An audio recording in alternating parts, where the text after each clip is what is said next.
भोजपुरी में एक दूसरे को हमने के समझा सकता नहीं जा ज्यादातर। अभी हमने के कही जा कि बहुत जरूरी आवश्यकता बा तो ऐसा कुछ केस बा जेकर ना पता चली, लेकिन जरूरी बहुत जरूरी कहल जाई तो बहुत जल्दी समझ में आ जाए ना। एगो हम मन में अभी संजीव चाचा मन में एगो अभी हम पंक्ति याद कैनी हाँ कि दिल मिलल बात तो दिलदार मिले के चाही, कि दिल मिलल बात तो दिलदार मिले के चाही, फूल खिलल बात तो चढ़ौनी बार मिले के चाही। आज कातर मैदान में हमरे संजीव चाचा के आगमन के लिए बनते जोरदार ताली होके के चाही, जोरदार ताली होके के चाही।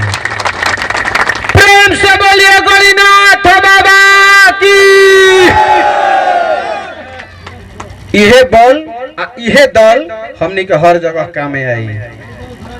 छनौटा तो भाई के भाई यही छनौटा से क जाने के पार कर देनी जा, अपन पर ना होई, अपन ना पर होई एकदम। हमें गीत एगो पचरुखिया में बैठक लगा रहे तो हम गौले रहे बिलू भैया, बड़ा तू मुस्कुरात पड़ो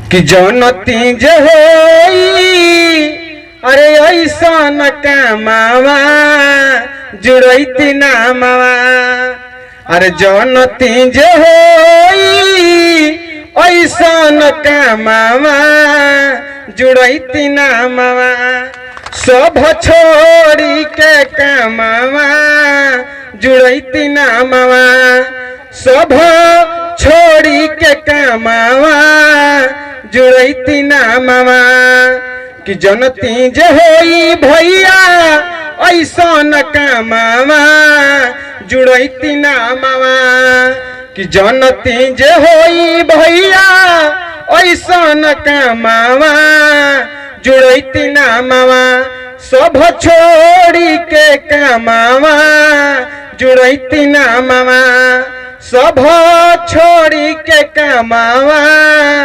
जुड़ैती नामावा, जीतिए के लैती होई अपना अधिकार के, जाके संदेश देती देश सरकार के, जीतिए के अइती हो अपना अधिकार के, जाके संदेश यह देती सरकार के, कि जौन तीज होई अरे वैसन पहचानावा जोड़ैती नामावा, कि जौन तीज होई ऐसन कामावा जोड़ैती नामावा, सब छोड़िए के कामावा जुड़ैती नामावा, सब छोड़िए के कामावा जुड़ैती नामावा।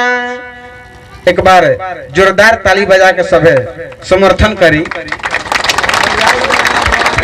संजीव कानू जिंदाबाद, लालन कानू जिंदाबाद, अनिल कानू जिंदाबाद, गणिनाथ बाबा की जय। कि नइखे जाना केकर दोष बा, हमनी के दोष बा। कुछ लोग जानता, मान ली ही में एक भाग लगा ले तो हेने के लोग जानता ना तो हेने के लोग जानता है करे के नइखे जानत। काहे नइखे जानत? इस चीज की गलती हमनी के बानी जा, हमनी के बानी जा। पूछी काहे, पूछी काहे कारण बा, तू गइलो कहबे ना कइलो, कहाइल बा तहरा से तू ना कहलो, काम बा।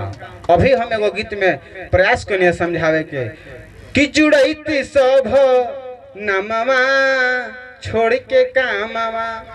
दोसरा खाती जब हमने कितना समर्थन कर देता नहीं जा, दोसरा खाती तो अपना खाती अगर 1% ध्यान दे देम, 1% तो समझ ली कि बूंदे बूंदे तालाब भरेला।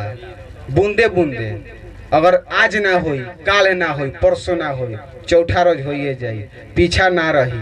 अतने खाती हम अपना बाड़ी के विराम देता नहीं। जय हिंद, जय भारत, जय गणिनाथ बाबा। ऐसे ही हमने के समाज के समर्थन होते रहे। बहुत बहुत धन्यवाद। प्रेम से बोलिए गणिनाथ बाबा की।